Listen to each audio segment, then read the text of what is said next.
So I never really knew that you could ask God for new revelations of Himself over and over again. I just thought, okay, it would be like a one-time thing and then you're just like good to go. But I recently learned that you could do that. And very, very recently, He revealed Himself to me as my defender. And at first, I actually didn't have any idea what it meant. Like, I know what defender is, but I didn't get the depth of what it meant. But once He revealed that He was my defender, of course, the insults came my way. There was a lot of false accusations, and the trials increased.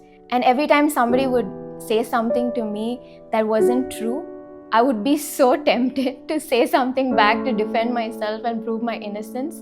But God will be like, no, just stay quiet. Let me handle this. But how do you do that?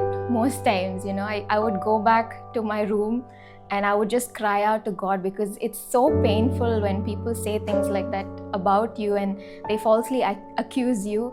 There was this instance where there was a lot of trials that came my way one week, and I was just crying out to God in my room. I was supposed to be working, but I wasn't able to work, and my laptop is right there. I'm sitting on the bed and I'm just crying.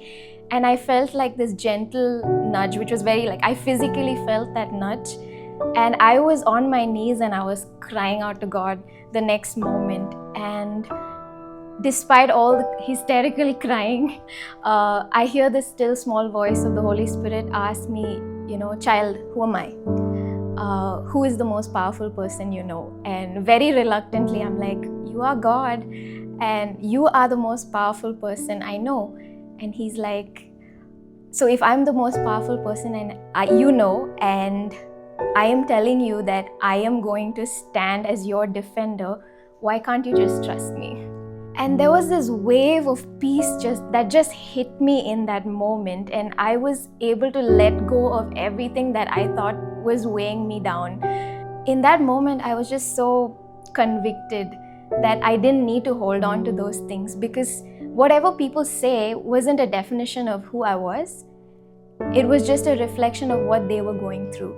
I was able to understand that when the Lord says He will fight your battles for you and He is your defender, it has more to do with saving the soul of another person and less to do with petty revenge.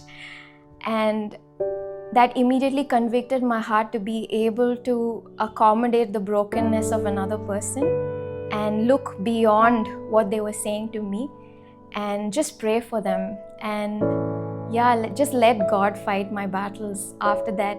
And it just became so easy for me to stand in the face of persecution and not get offended and not take it personally at all.